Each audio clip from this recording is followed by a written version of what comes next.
Hi guys, आप लोगों से दोबारा मिलके खुशी हुई। चलिए अपने नेक्स्ट चैप्टर को स्टार्ट करते हैं। पिछले चैप्टर में हमने देखा था कि स्कूल पे कोई औरत आती है और अपने कार से उतरती है और स्कूल की तरफ देखते हुए कहती है स्कूल जल्द ही ख़त्म होने वाला है, यानी क्लास का समय जल्द ही ख़त्म होने वाला है।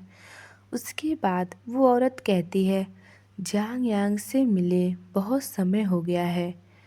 मैं काफ़ी ज़्यादा आश्चर्य हूँ कि वो कैसा होगा। उसके बाद आज का चैप्टर स्टार्ट होता है। हम देखते हैं क्लास का सीन जहाँ पे क्लास ओवर हो चुका था और सारे बच्चे बाहर आ गए थे और हम देखते हैं वहीं हमारा जांग यांग और हमारे जांग यांग का फ्रेंड जो एक बास्केट को पकड़ के साथ में चल रहे थे। जांग यांग का फ्रेंड जांग यांग से कहता है कि मॉनिटर आपके घर जाने का इंतज़ार क्यों करना चाहता है, आप दोनों इतने करीब कब आए। तब हमारा जांग यांग कहता है तुम्हारा इस चीज़ से कोई भी मतलब नहीं है और ना ही कोई संबंध।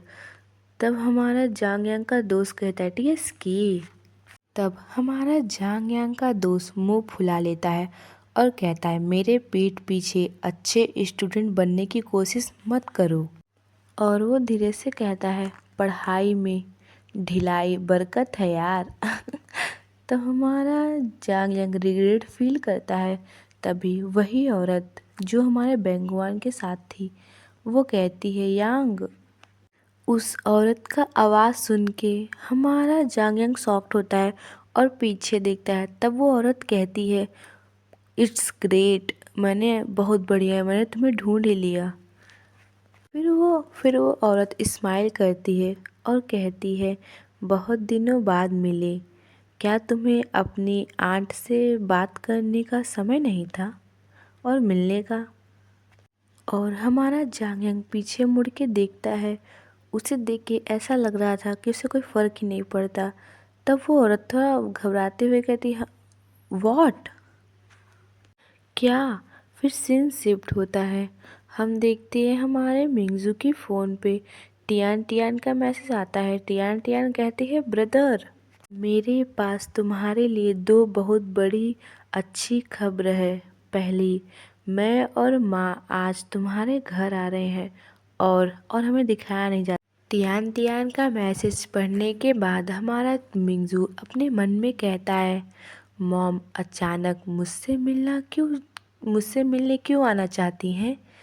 कहीं वो फालतू बातें तो नहीं करेंगी, है ना। उसके बाद वो मन में सोचता है और कहता है माँ को जांग यांग से मिलवाना अच्छा रहेगा। लेकिन तभी पीछे से आवाज़ आता है मॉनिटर। तब हमारा मिंगजू अपने ख्वाब से बाहर आता है और हम देखते हैं जांग यांग का फ्रेंड जो मुंह फुलाकर आता है और कहता है और थोड़े गुस्से में कहता है जांग यांग एक महिला के साथ चला गया और उसने मुझसे कहा कि मैं तुम्हें बता दूं कि आज उसका इंतज़ार मत करना। अब ये सुनने के बाद एक जेलस हस्बैंड की तरह हमारा मिंगजू कहता है एक महिला, किस क्लास से। वो काफ़ी ना गुस्सा हो गया था क्योंकि अभी अभी तो अपने मॉम से मिलवाने की बात कर रहा था और अभी अभी उसे ये सुनने को मिला कि हमारा जांग किसी लड़की के साथ भाग गया है। बताओ ये भी कोई अच्छी बात है।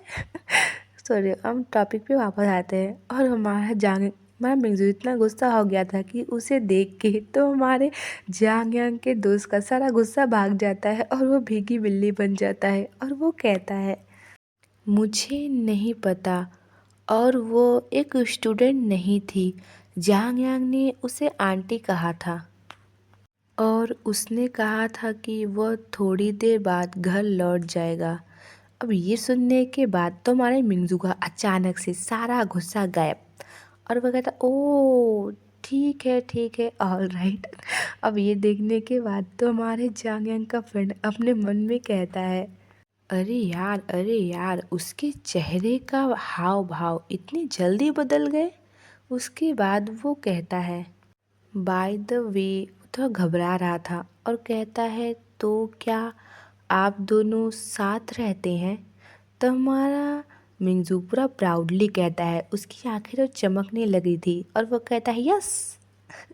अब इस चीज़ से तुम्हारा जांगयांग का फ्रेंड तो शॉक्ड होता है। उसके बाद सीन शिफ्ट होता है, हम देखते हैं कॉफ़ी के सीन को, जहाँ पे वही महिला यानी हमारे जांगयांग की आंट और हमारा जांगयांग बैठे हुए थे टेबल पे। तब हमारे जांगयांग की आंट कहती है, क्या बेंगुआन ने कुछ गलत किया? क्या तुम दोनों के बीच बीच झगड़ा हुआ?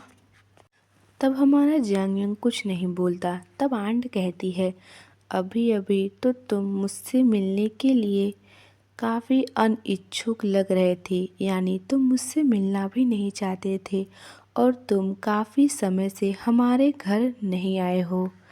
तो हमारा जांगयांग कुछ नहीं बोलता और अपने फेस पे हाथ रख लेता है। तब आंट फिर कहती है, मुझे पता था बेंगुआन मुझसे तुमसे बात करने की गुहार लगा रहा था, वो चाहता था मैं तुमसे बात करूं।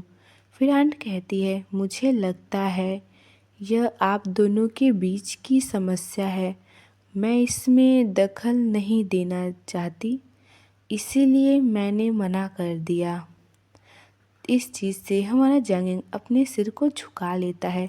तब आंट हंसते हुए हमारे जांगयांग के सर को ऊपर करती है और कहती है, अपना सिर ऊपर उठाओ, मेरा इरादा तुम्हें दोष देने का नहीं है, घबराओ मत। मैं आपको यह बताने आई हूँ कि मैं जल्द ही बेंगुआन को यहाँ से ले जाने वाली हूँ। अब ये सुनने के बाद जांगयांग काफ़ी तेज़ से चिल्लाता है और कहता है, क्या कहीं जा रहे हो? कहाँ जा रहे हो? तब आंट कहती है, सपनों की उस दूसरी दुनिया की ओर। दरअसल मैं उसे अपने साथ ले जाने के लिए बहुत उत्सुक हूँ, लेकिन वह जाने को तैयार नहीं है। आंट देख सकती हैं कि बेंगुआन को अपनी परवाह है। आंट फिर कहती हैं, मुझे अभी भी उम्मीद है कि आप बहुत देर होने से पहले अपनी गलतफहमियों को दूर कर लेंगे। उसके बाद सीन शिफ्ट होता है, हम देखते हैं हमारे जांगयांग को जो अपने मन में कहता है, मिसअंडरस्टैंडिंग, मुझे उससे कोई भी गलतफहमियाँ नहीं है। मैंने जानबूझकर उससे सारे संबंध तोड़ लिए। मैंने कभी सोचा भी नहीं था कि वो ऐसा निकलेगा। अब ये सारी बातें हमारा जांगयांग सोच ही रहा था कि वहाँ से चिल्लाने की आवाज़ आती है, सीनियर जांगयांग, फ्रिस्बी से बच के। अब ये सुनने के बाद तो जांगयांग कंफ्यूज होता है और कहता है, क्या? किससे? फ्रिस्बी? उससे काफ़ी ज़्यादा कंफ्यूज हो गया था। तभी हम देखते हैं कि कुछ उड़ के हमारे जांगयांग की तरफ आता है। हमारा जांगयांग तुरंत रिएक्ट करता है और उसे डॉज कर लेता है और कहता है, सिट। उसके बाद वो उस चीज़ को देखता है और अपने मन में कहता है, हे भगवान, शुक्र है कि मैंने तुरंत रिएक्ट किया, मैंने बहुत फास्ट रिएक्ट किया। लेकिन तभी हम देखते हैं कि वहाँ से एक डॉग आता है। एक डॉग दौड़ के आ रहा था, तभी पीछे से आवाज़ आते है, सीनियर जांगयांग, ब्यूटी आ रही है। अब ये सुनने के बाद जांगयांग कहता है, क्या? दोबारा? हाँ, कौन कौन ब्यूटी? हमारा जांगयांग ये कह ही रहा था कि ऊपर से एक डॉग हुफ हुफ करते हुए जाता है और अपने पैरों से हमारे जांगयांग के मुंह पे मारते जाता है। तो हमारा जांगयांग कहता है, व्हाट द फक। हमारा जांगयांग दर्द के कारण ज़मीन पे पड़ा था और डॉग वहाँ से हुप हुप करके निकल जाता है और जांगयांग वहीं ज़मीन पे पड़ा था और कहता है, डैम इट, ब्यूटी एक डॉग है? और वो कहता है और वो एक मैन है, मतलब एक मेल है, मतलब एक लड़का है। बेचारा हमारा जांगयांग, मुझे उसके देख के काफ़ी ज़्यादा हंसी आ रही है। ओह माय गॉड, एक डॉग ने भी हमारे जांगयांग की इज्जत ना की। हे भगवान, मैं क्या कहूँ। तभी वहाँ पे हमारे मिंगजू की बहन ही टियान आती है दौड़ के और कहती है, मॉम, मैं ब्यूटी के पीछे जा रही हूँ। तब मॉम कहती है ठीक है तुम जाओ, मैं इसका ख्याल रख लूँगी, इसे देख लूँगी।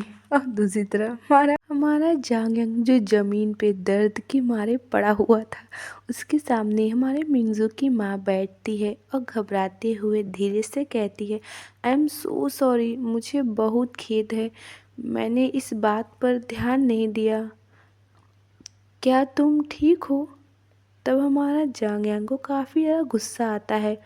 वो तुरंत ज़मीन पे हाथ मारते हुए खड़ा होता है, बैठता है और चिल्लाते हुए कहता है तुम, और अपने मन में कहता है किसी डॉग से लात खाने की कोशिश करके देखिए और देखिए कि यह ठीक है। अगर मेरा दिमाग इतना मजबूत नहीं होता तो।